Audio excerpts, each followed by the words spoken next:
Mais um dia de vergonha internacional para o Brasil sendo representado na Assembleia Geral da ONU pelo ex-presidiário. Aí vocês sabem, né? Quando ele se mete a falar de política externa, diplomacia e guerra, o vexame é certo, não tem erro, dessa vez não foi diferente. Um show de demagogia e hipocrisia. Vou trazer os principais detalhes aqui para vocês, tá? Mas antes, vamos falar um pouquinho sobre política interna. Não deixa de ser economia, porque o mercado financeiro está começando a cair na real. Aliás, vamos explicar essa situação direito, porque é aquilo, né, galera? Quando uma pessoa mais humilde se deixa influenciar pela propaganda do PT, o discursinho, né, do politicamente correto, da paz e do amor, de ajudar os pobres, a gente entende. A educação no Brasil é precária.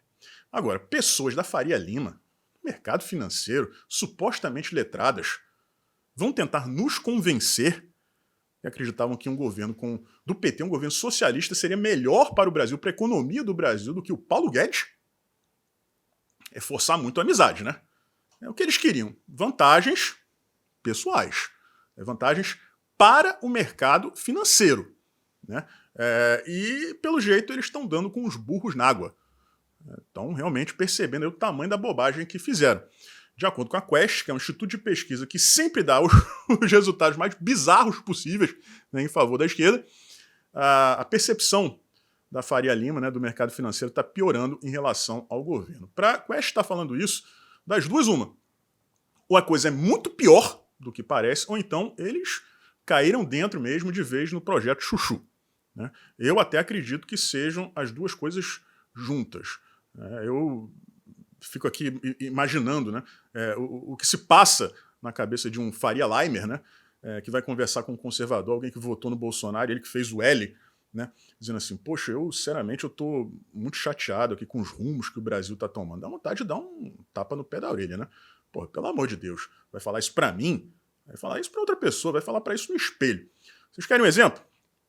O desgoverno, né, do ministro da Economia, Haddad, você sai de Paulo Guedes para Haddad, é brincadeira, rapaz. Mas enfim, eles estão acenando aí com um imposto de 27,5% para os aplicativos de transporte, para o Uber. Gente, isso aí é a inviabilidade da continuidade do Uber no Brasil. Não tem como operar dessa forma. Não dá.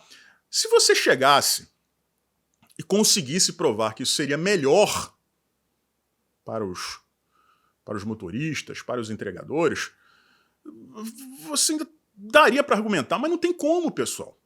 Porque se existe a inviabilidade da operação, não existe emprego. Então ele não vai ser mais empregado, não vai ser mais colaborador, porque não vai ter com quem colaborar.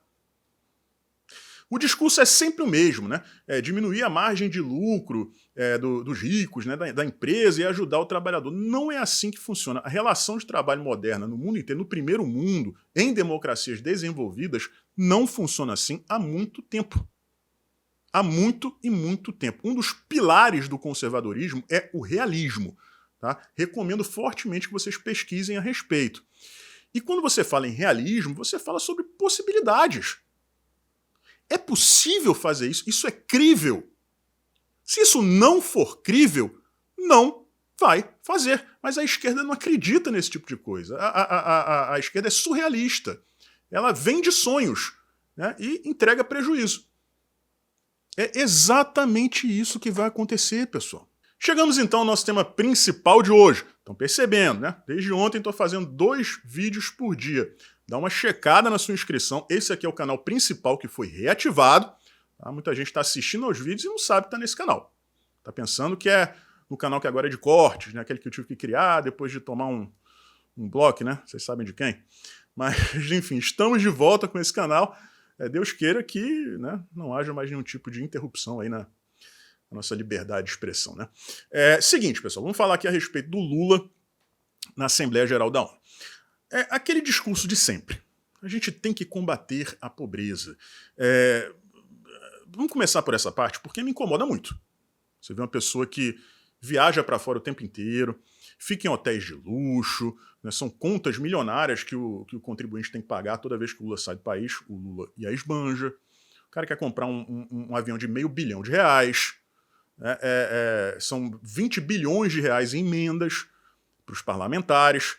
647 milhões de reais em publicidade, já separado para o ano que vem, para 2024, ano eleitoral.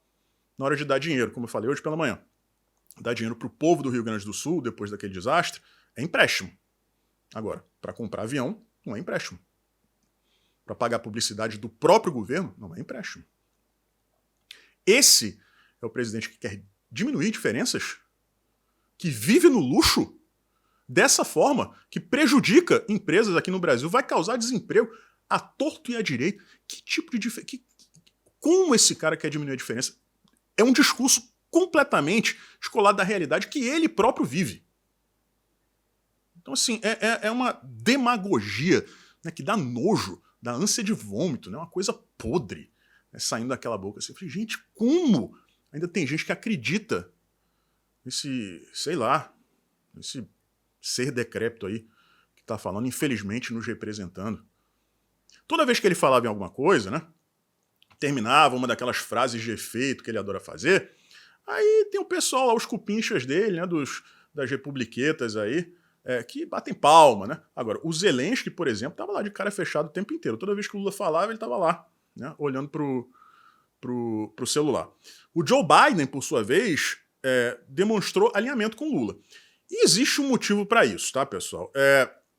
A gente vem conversando aqui bastante, né, sobre essa questão dos Estados Unidos, sobre a volta ou não do Donald Trump, a queda ou não do Joe Biden. Foi aberto um pedido de impeachment contra ele.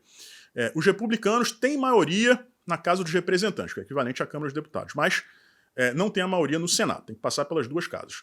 Aí você pensa, então não tem como. O sonho do Partido Democrata hoje é que a Michelle Obama, ou Big Mike, né, seja o candidato do partido, seja a candidata do partido nas próximas eleições. Então a permanência do Joe Biden na Casa Branca inviabiliza isso, porque ele não vai largar o osso. O velhinho tá gagá? Tá. Ele tá lá com um propósito? Tá. É o terceiro mandato do Barack Obama. Quem acha que aquilo ali é o Joe Biden, esquece isso. Joe Biden é um bonequinho. Quem tá puxando as cordinhas é o Barack Obama. Tá? Mas ele não vai querer sair. Ele vai querer continuar sendo o bonequinho. Então, o impeachment do Joe Biden, principalmente se a alegação for de problemas cognitivos, né, problemas de saúde, não mancha o Partido Democrata. Então, para eles, é muito mais vantajoso que ele saia e que entre alguém, no caso a Michelle Obama, com mais condições de derrotar o Donald Trump nas eleições presidenciais. Então, o cenário é esse. Então, quando o Joe Biden acena para o Lula, ele está buscando apoio.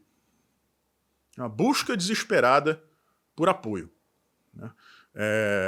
Os dois estão em situações muito parecidas. A gente sabe que tudo que acontece nos Estados Unidos durante os últimos 5 anos acaba se repetindo aqui no Brasil, um pouquinho de atraso. Se vocês forem ver, a linha do tempo, né, é muito precisa. É muito precisa.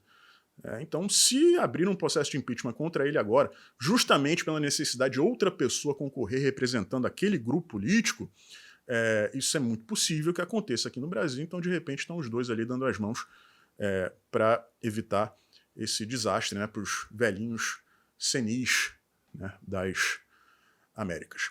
E para completar, né, a cereja do bolo, né, como se tudo isso já não fosse o suficiente, essa demagogia, essa hipocrisia, ele criticou a ONU dentro da casa da ONU, dizendo que as Nações Unidas, né, falham na guerra da Ucrânia.